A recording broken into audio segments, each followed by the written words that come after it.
I want to thank you all for coming out today. This is our second annual Back to Blue bike tour. You'll notice the members who are not in a suit, they actually got up and rode on a bike with all the police officers. And to all the officers here, we want to say on behalf of members of Congress, thank you for the job you do. Thank you for being there for us, time in, time out, and for everybody across this nation. Today we're going to have a little program here, and I want to start it off with bringing up the National Law Enforcement Officer Memorial CEO, Marcia Ferranto. Come on up. Good morning, and thank you, Leader McCarthy, for doing this yet again. And thank you to all the members who made this morning your priority to come and honor the fallen. You know, Police Week means so much to all of us. And to some of us, it means mourning the 619 names that we just engraved on the wall. And for others, it's a week of honor, honoring the 23,229 names that we have engraved on this memorial wall. And for others, it means celebration of an incredible profession, the profession of law enforcement. So thank you for being here today. Thank you for joining us at the National Law Enforcement Officers Memorial. We appreciate everything you do to help us honor the fallen and these heroes. Thank you. Thank you very much, Marcia. And to everyone, that is what this is about. We want to honor those who've given their life defending and protecting. We also want to hold up the family members that they have been left behind. We want to thank all those who are currently serving. We have a number of members who serve in Congress today who were in law enforcement. But today we welcome the members of law enforcement and their families here to Washington, D.C. I'm glad for the chance to share my gratitude, honor their sacrifices, and hear what's on their mind. They're truly the best among us. 619 officers lost in the line of duty were added to this sacred memorial in Washington, D.C. That's the highest number we've had since 1995. We want to ensure the stories of their sacrifices are not lost to history. This past year's fallen heroes include an individual from my home county, Kern County. In the summer of 2021, Sheriff Deputy Phil Campus was killed in the line of duty when his SWAT team responded to a domestic violence call. He was only 35 years old. By all accounts, Deputy Campus was a model officer. He had recently been named Deputy of the Month, an award for those who exemplify what it means to serve others. Behind the uniform, friends remember him as a devoted family man. I remember sitting with Sheriff Donnie Youngblood and the rest of the SWAT team, the look on their faces, to tell the stories of Philip. Being an officer isn't a job, it's a way of life. It's a bond that's greater than any can have in any occupation, because they're risking their lives together. They knew each other's families, they've been to the birthday parties, the celebrations, the sorrows, all the way through. Philip attended the same the same elementary school, the same junior high as I did. He was a Marine veteran. He was an individual who always came to the call.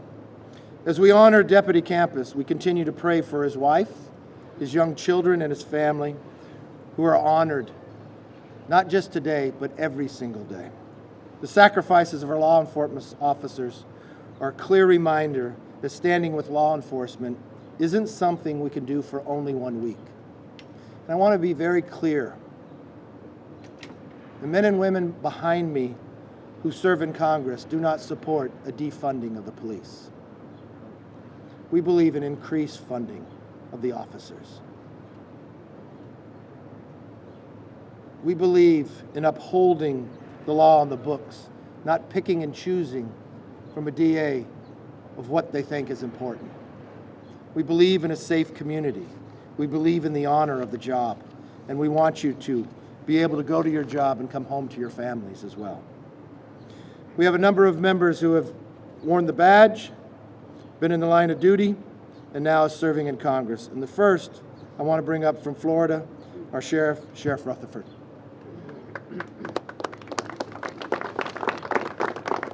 Thank you, Mr. Leader. You know, as a former sheriff, I can tell you I've seen way too many brave men and women's names go up on these walls. And as we honor law enforcement this week, we remember those who gave the ultimate sacrifice for their individual communities. Sadly, police killings, especially ambush killings, are on the rise. There were 71 officers killed in 2021. That's a 59% increase. A law enforcement officer is killed in America almost every 5 days. So what this morning is about and what this week is about is promises made and promises kept.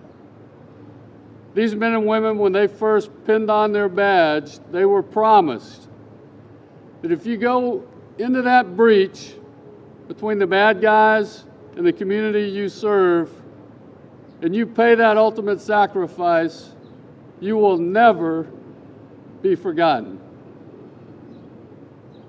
That's the promise.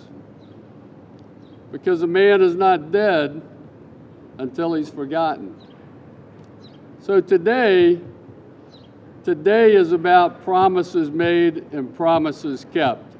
And I thank all of you for being here to help us keep that promise. God bless.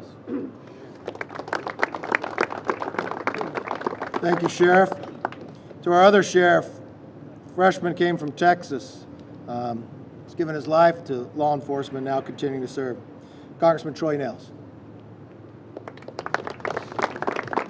Thank you, Kevin, and thank you, Marcia, for what you do for law enforcement each and every day, honoring the sacrifices. And on National Police Week, we honor those who paid the ultimate sacrifice in the line of duty. And today I am here to honor Fort Bend County Deputy Constable Caleb Rule, who tragically lost his life on the front line. And stories like Caleb's are a powerful reminder of the sacrifice law enforcement officers make every day. They are heroes, not only to the communities they protected, but to the entire nation. And as a former sheriff who worked alongside heroes like Caleb, I have experienced the pain and sorrow when a brother or sister in blue gives their life in service to their community. I have grieved alongside their friends, families, and fellow officers. And I am honored to be here today to pay tribute to these brave individuals. We will never forget those like Caleb who selflessly sacrificed everything for those they served. Assaults on our law enforcement must come to an end. Even in these difficult times, know that the God-fearing, God-loving American people stand shoulder to shoulder with you. God bless our law enforcement officers. Thank you.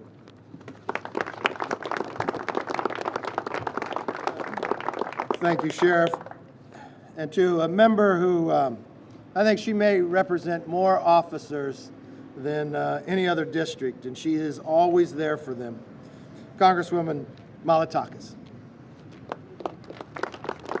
Thank you, Leader, and thank you to everyone who is gathered here today to honor our police officers. I see not only a constituent of mine, but I also see the president of the New York Police Department Sergeants Benevolent Association, Vinnie Valalong, is in the back. Thank you for being here. Sadly, in New York, we have already seen 8 police officers shot in our city. That is already surpassing the numbers of 2021. So it is a crisis, what we're facing in our city. And unfortunately, there are a number of policies that have been put in place that have led to what I believe the emboldening of criminals. And I'm here today to not just remember our 2 fallen ones that we've lost in January. We started off the year very wrong. And we lost police officer Mora and Rivera. But also to highlight what happened this week when a career criminal who had been arrested 9 times was released back onto the street and shot a police officer. Thankfully, that individual is dead, but the police officer is alive. The reality is the laws that are being put in place in some of our states and our cities have led to crime skyrocketing. In New York City, we're seeing nearly every category rising since the 2020 bail law took effect. Then you saw the New York City Council defund the police, $1 billion. You're seeing a parole board appointed by our governor that has released over 16 cop killers in the last few years. And you're also seeing a cop killer invited by one of our state universities to come speak. So I know I speak on behalf of my colleagues from New York, particularly those who are here. I see Claudia Tenney and John Katko. This is not just a plea for our local and state officials to make changes, to protect our police, to give them the resources they need to do their job, to keep us safe, but also to keep themselves safe so they return home to their families. But it's also a warning to all the other municipalities and states that are looking to do the things that New York has done. So let's be supportive of our law enforcement. That's why we're here today. And we hope everyone will join us in making sure that our law enforcement have the resources and the tools that they need to do their job each and every day. Thank you. I want to thank you all for coming. I want to say a special thank you to Black Rifle Coffee Company. They've got a brand out there, Thin Blue Line of coffee. And some of the proceeds go to the families that have been left behind for those officers. But to Marcia, thank you for such a beautiful memorial. And as we add more names, we will continue to remember so no one is ever forgotten. With that, we can open it up for questions. Yes, sir. Can you talk about what specific policies a Republican-controlled House has put forward to address rising crime rates? Oh, thank you so very much. You know, we have the American Security Task Force that will soon be rolling out our law enforcement agenda. I got Congressman Katko here. They could touch on some of those. First and foremost, we want to make sure the officers have all the equipment they need, that they're secure. We want to make sure they have the training they need. It's not a defunding, it's a funding of the police. We also provide a lot of cop grants throughout to communities. But some of these communities have district attorneys, as you just heard from Nicole Malatakis, that are having a revolving door and not upholding the laws. These officers, these men and women, are protecting the community, arresting bad people, and then getting back out. We believe if people are taking these cop grants, these DAs should be upholding the law and not picking and choosing. I've watched what's happened in LA, crime continuing to rise, officers doing their jobs, but you had a number of Democrats who wanted to defund them and actually defund the police. You've got a high number retiring based upon some of that, and then you've got a DA not upholding the law. Crime has become one of the #1 issues in this country where people feel unsafe to go outside. And a lot of that is driven from the policies that we see from the other side of the aisle. We will reverse that.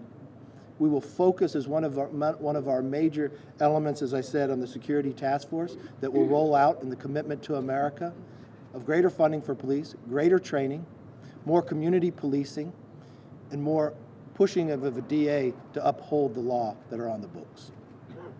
Any other question? Yes. On crime, it's hard not to also think about the border, the southern border, and I'm wondering, with Title 42 still set to end this month, at the end of this month, what are Republicans doing to try to either prepare for that influx or maybe stop Title 42? Well, first and foremost, Title 42 should not be lifted. For everyone who doesn't understand Title 42, it simply says, across the border illegally, you could be country of origin. I think that's an appropriate thing to do. Our border is not secure, and what has happened to that? More than 1 million people have come across this border. But more importantly, what is the #1 killer of Americans between the ages of 18 and 45? Fentanyl. And where does that come from? Across this border. You know who else comes across this border? People who are on the terrorist watch list. I'm going to bring Congressman Katko up, who is the ranking member of Homeland, to touch a little on this, a former prosecutor as well. If I correctly, before you were elected, you were named, didn't you get the award for the National Prosecutor of the Year? 3 times, okay, but who's counting?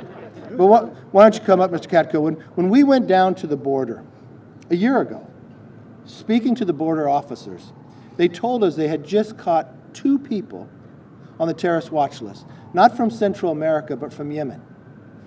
When we provided that to the press, you know what the Democrat members across the aisle said? Congressman Gallegos, who serves on Armed Services, who's a subcommittee chair. First thing he says, well, I get to have intel just like Kevin McCarthy, and that Kevin McCarthy's not telling the truth. Well, when we provided the truth to him, did he then go try to secure the border more? No, never even apologized. The first thing they did was to try to withhold that information as it progressed further. And that's why I want to call Mr. Katko up to lay out some of the things that we are doing about the border as well. Thanks, Kevin. And, you know, at the border, when I first started out in 1994, as a prosecutor, I was going after cartels in El Paso. I've never seen the border like it is now.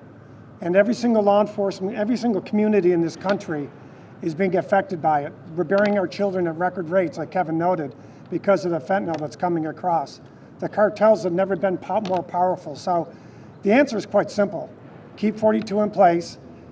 We're going to come out for proposals. We're going to finish building the barriers that we need to build, have the electronic supplements to the barriers that we need, and have our continue with a remain in Mexico policy, and work with our partners in Mexico and the other places like we did in the previous administration to ensure that these people don't come to the border in the first place.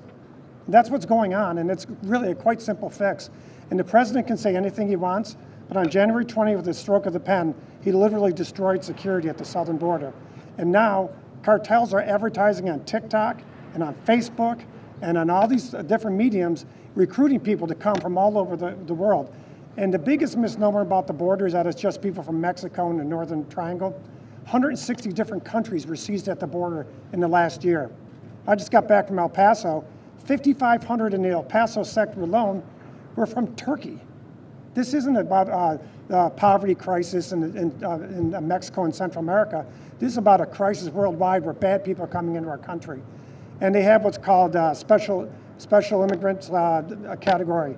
Those are people from Yemen, like Kevin mentioned, and Iran and Iraq and those others, right? They're coming in at record numbers. And the numbers are going way up. The game is on and the bad guys know it. And it's a matter of time. And I talked to some of the gentlemen from New York earlier today.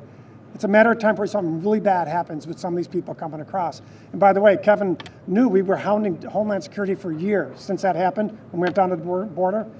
They finally came out and admitted that 24 people on the terror watch list were seized at the border in last year, and that we expect a lot more coming again this year. So if that many are being seized, at least that many have gotten through. That's just the odds of it. So the bottom line is we got a lot of work to do. On day one, the legislature will be ready to fix it and fix it for good. Thanks, Kevin. We'll do everything in our power to make sure Title 42 does not get lifted, but we have watched with this new administration, we do not have a secure border. And because of that, every single city is a border city. I just came back from Eagle Pass. You should spend a little time there. But you can talk to any officer here representing any place in America. They'll tell you there's an epidemic when it comes to fentanyl and how they have to go out on calls now. Even if they apply CPR, they have a fear of overdosing based upon what fentanyl. But it is killing more Americans, and that's because of the border. And think for one moment, if somebody comes across this border on a terrorist watch list, why are they coming to America? Who are they meeting with? And what do they have planned? But we have an administration that continues to keep it open. Thank you for coming out, and for all the officers and families, thank you for what you do. We appreciate you. Thank you all.